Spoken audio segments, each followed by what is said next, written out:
ಭೂಮಿ ಉಗಮವಾದಾಗ್ಲೇನೆ ಈ ಸನಾತನ ಧರ್ಮವು ಕೂಡ ಹುಟ್ಕೊಂಡಿದೆ ಅಂತ. ಅಂದ್ರೆ ಮನುಷ್ಯನು ಕೂಡ ಎಲ್ಲ ಪ್ರಾಣಿಗಳಂತೆ ಭೂಮಿಯಲ್ಲಿರುವಂತಹ ಸಕಲ ಜೀವ ರಾಶಿಗಳ ತರ ಮನುಷ್ಯನು ಕೂಡ ಒಂದು ಜೀವರಾಶಿಯಾಗೇ ಇರ್ತಾನೆ, ಅವನದೇ ಆದ ಧರ್ಮವನ್ನ ಪಾಲಿಸಬೇಕು ಅಂತ. ಈ ಸನಾತನ ಧರ್ಮ ಅಂತ ನಾವೇನು ಹೇಳ್ತೀವಿ, ಈ ಸನಾತನ ಧರ್ಮದಲ್ಲಿ ಒಳಗೊಂಡಿರುವಂತಹ ಮುಖ್ಯ ಅಂಶಗಳು ಏನೇನಿದೆ ಹಾಗಿದ್ರೆ?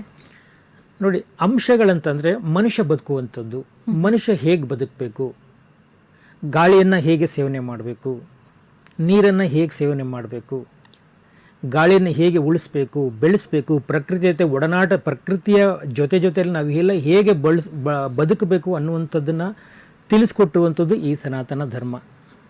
ಅದಕ್ಕೆ ನಾನು ಸನಾತನ ಧರ್ಮವನ್ನು ನಾವು ಸರಿಯಾಗಿ ಅರ್ಥ ಮಾಡ್ಕೋಬೇಕು. ಸನಾತನ ಧರ್ಮ ಅಂದರೆ ಮನುಷ್ಯರಿಗೆ ಅಷ್ಟೇ ಅಲ್ಲ, ಪಶು ಪ್ರಾಣಿ ಪಕ್ಷಿಗಳಿಗೂ ಈ ಧರ್ಮ ಬೇಕು.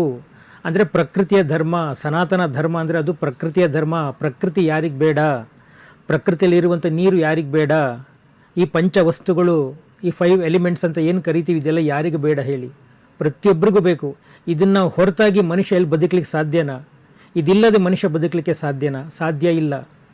ಹಾಗಾಗಿ ಸನಾತನ ಅನ್ನುವಂಥದ್ದನ್ನು ಯಾವುದೋ ಒಂದು ವರ್ಗದ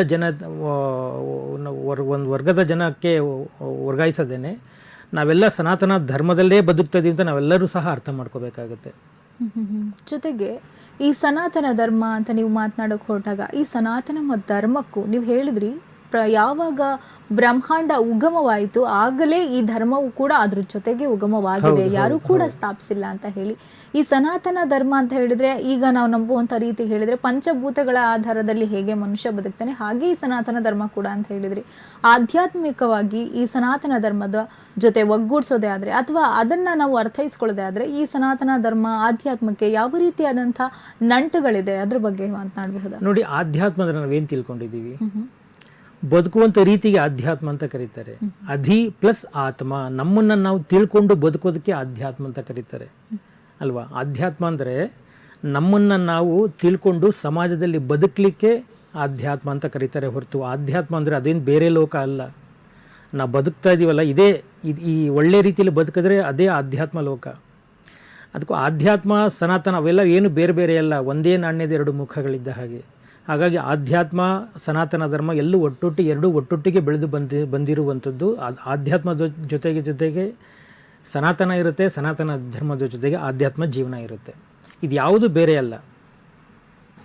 ಇವತ್ತಿನ ಕಾಲಘಟ್ಟದಂಥ ಒಂದು ಜನ್ರೇಷನ್ ಅವರಿಗೆ ಅಥವಾ ಯುವ ಪೀಳಿಗೆಗೆ ಅಥವಾ ಯಾವುದೇ ವ್ಯಕ್ತಿಗಳಿಗೆ ಆಗಿರಬಹುದು ಸನಾತನ ಧರ್ಮದ ಬಗ್ಗೆ ಹೆಚ್ಚಿನ ಜ್ಞಾನ ಇಲ್ಲ, ಆ ಪದದ ಮಾತ್ರ ಪರಿಚಯ ಇದೆ. ಇವತ್ತಿನ ಕಾಲಘಟ್ಟದವರಿಗೆ ಸನಾತನ ಧರ್ಮವನ್ನು ಪರಿಚಯಿಸಬೇಕು, ಅದನ್ನು ಅವರ ಜೀವನದಲ್ಲಿ ಅಳವಡಿಸ್ಕೊಳ್ಳೋ ಹಾಗೆ ಮಾಡಬೇಕು ಅಂತ ಹೇಳಿದರೆ ಹೇಗೆ ಪರಿಚಯ ಮಾಡಬಹುದು ನಾವು ಇವತ್ತಿನ ಜನ್ರೇಷನ್ ಆಗಿರುವಂಥ ಒಂದಷ್ಟು ಪೀಳಿಗೆಗೆ ಸನಾತನ ಧರ್ಮವನ್ನು ಅವ್ರಿಗೆ ಹೇಗೆ ಪರಿಚಯ ಮಾಡಿಸೋದು ನಾವು? ಹೌದು, ಇದಕ್ಕಿಂತ ಮುಖ್ಯವಾಗಿ ಇನ್ನೂ ಸ್ವಲ್ಪ ಹಿಂದೆ ಹೋಗಿ ನಾವು ಮಾತಾಡೋದಾದರೆ ನೋಡಿ, ಈ ಸನಾತನ ಧರ್ಮ ಅನ್ನುವಂಥದ್ದೆಲ್ಲ ಏನಿದೆ ಇದನ್ನು ಪ್ರತಿಯೊಬ್ಬ ಸರಿಯಾಗಿ ಅರ್ಥ ಮಾಡಿಕೊಂಡ್ರೆ ಈ ಜಾತಿಗಳ ವ್ಯವಸ್ಥೆಗಳೇ ಬರೋದಿಲ್ಲ.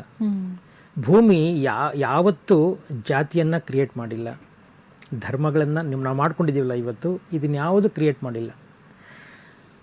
ಆದರೆ ಈ ಸನಾತನ ಧರ್ಮದ ಶಕ್ತಿಯನ್ನು ಅಪ್ಪಿ ಒಪ್ಪಿ ಬೆಳೆದಂಥವರು ಈ ಹಿಂದೂ ಅನ್ನುವಂಥ ಒಂದು ವರ್ಗದ ಜನ. ಈ ಹಿಂದೂ ಅನ್ನುವಂಥ ವರ್ಗದ ಜನಕ್ಕೆ ಗೊತ್ತಾಯಿತು, ಹೌದು ನಾವು ಈ ಗಾಳಿ ಇಲ್ದಲೇ ಬದುಕಲಿಕ್ಕಾಗಲ್ಲ, ನೀರಿಲ್ದಲೇ ಬದುಕಲಿಕ್ಕಾಗಲ್ಲ, ಈ ಪ್ರಕೃತಿ ಇಲ್ಲದೆ ಪರಿಸರ ಇಲ್ದಲೇ ಬದುಕಲಿಕ್ಕಾಗಲ್ಲ, ಅದ್ರ ಜೊತೆ ಸಂಜೋಡಣೆಯಾಗಿ ನಾವು ಜೀವನವನ್ನು ಮಾಡಬೇಕು ಅಂತ ಅವರಿಗೆ ಗೊತ್ತಾಯಿತು. ಹಾಗಾಗಿ ಗಾಳಿಯಲ್ಲಿ ದೈವತ್ವವನ್ನು ಕಂಡುಕೊಂಡ್ರು, ಅಗ್ನಿಯನ್ನು ಪೂಜೆ ಮಾಡಿದ್ರು, ಅಗ್ನಿದೇವ ಅಂತ ಕರೆದ್ರು, ವಾಯುದೇವ ಅಂತ ಕರೆದ್ರು, ಭೂಮಿಗೆ ತಾಯಿ ಅಂದ್ರೆ ಅನ್ನ ಕೊಡ್ತಾಳೆ ಅಂದರೆ ಒಳ್ಬ ತಾಯಿ. ನೋಡಿ, ಇದು ಎಲ್ಲ ಹುಟ್ಟೋದಕ್ಕಿಂತ ಮುಂಚೆ ಮನುಷ್ಯನ ಪ್ರಜ್ಞಾವಂತಿಕೆ ಬರ್ತಾ ನಾಗರಿಕ ಸಮಾಜನ ಬೆಳೀತಾ ಅವನಿಗೆ ಪ್ರಬುದ್ಧತೆ ಬರ್ತಾ ಇದನ್ನೆಲ್ಲ ಕಂಡುಕೊಂಡ. ಶಿಲಾಯುಗದಲ್ಲಿ ತಗೊಂಡು ಯಾವುದೂ ಇರಲಿಲ್ಲ, ಶಿಲಾಯುಗದಲ್ಲಿ ಜಾತಿ ಇತ್ತ ಹೋಗ್ಲಿ, ಮನುಷ್ಯಕ್ಕೆ ತಿನ್ಲಿಕ್ಕೆ ಆಹಾರ ಅಷ್ಟು ಹುಡುಕೊಂಡು ತಿಂದು ಬದುಕಿದ್ರೆ ಸಾಕು ಅನ್ನೋ ಹಂತದಲ್ಲಿ ಇದ್ದವನು. ಪ್ರಜ್ಞಾವಂತಿಕೆ ಪ್ರಬುದ್ಧತೆ ಬರ್ತಾ ನಾನು ಯಾರು, ನಾನೇನು, ಈ ಗಾಳಿ ಏನು, ಇದೆಲ್ಲಿಂದ ಬರ್ತಾ ಇದೆ, ನಾವ್ಯಾರು, ಈ ಭೂಮಿ ಬ್ರಹ್ಮಾಂಡಗಳಲ್ಲಿ ಹೇಗೆ ಉಗಮ ಆಯಿತು, ಈ ಧರ್ಮ ಹೇಗಿದೆ ಅಂದರೆ ಪ್ರಕೃತಿಯ ಧರ್ಮ ಹೇಗಿದೆ, ಆ ಪ್ರಕೃತಿಗೆ ಸಂಜೋಡಣೆಯಾಗಿ ನಾವೆಲ್ಲ ಹೇಗೆ ಬದುಕಬೇಕು, ಇದನ್ನು ಹಂತವಾಗಿ ಕಂಡುಕೊಂಡು ಬಂದ.